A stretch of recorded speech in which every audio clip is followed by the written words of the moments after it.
Praful sir నమస్తే. నమస్కారం. నేను కొత్తగా బట్టల బిజినెస్ పెట్టాలనుకుంటుండా. ఒక చిన్న రూమ్ ఉండదు అంతే, ఇంకా ఏ అంగళ్ళ గింగళ్ళ. సో మరి మీరు ఎట్లా సజెషన్ చేస్తారు? పెట్టుకునొచ్చా లేదా? పాసిబుల్ ఉండదా లేదా? ఫస్ట్ ఖచ్చితంగా పాసిబుల్ ఉంది. ఎట్లా? ఇప్పుడు మన ఇంట్లో ఒక బీరో అంటే చాలు. బీరువా చాలు ఉండదు. బీరో ఉంది కదా, పుట్టింటోళ్ళు ఇచ్చినది ఉండదు కదా. బీరో ఉంది, కింద సాప పెట్టుకున్నాం అనుకో, సిడి చాప అంతే. ఎందుకంటే ఎవరైనా వస్తే కూర్చునేకి నేల మీద కూర్చోకుండా సాప ఉంటే రిచ్గా ఉండే దానికి, అంతే. ఇంకేం అవసరం లేదు. సరుకు బీరోలో పెట్టుకోవడం, వచ్చిన కస్టమర్ ని సాప మీద కూర్చోబెట్టడం, అంత తప్ప ఇంకేం అవసరం లేదు మీకు. అంతే అంతే. లైట్లు వద్దు, ఫర్నిచర్ వద్దు, షోరూమ్ వద్దు, మెయిన్ రోడ్ వద్దు, బాడీ కట్టేది వద్దు. ఇదేమో ఐడియా బాగుంటది. మరి డబ్బులు ఎంత తీసుకురావాలా? డబ్బులు 5,000 చాలు. స్టార్ట్ చేయడానికి 5,000 చాలన్నా. అంతే అంతే.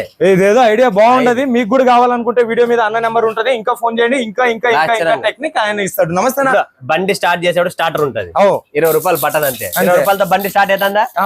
అంతే ఈజీగా. 5,000 చాలు. అకౌంట్ కి డబ్బులు అయింది. డైరెక్ట్ సెలెక్షన్ నేను చేయమన్నా చేస్తా, లేదంటే మీరు చేసుకున్నా కూడా పర్లేదు. Okay, factory to direct customer అన్నదా మాట్లాడాను. Thank you. Thank you.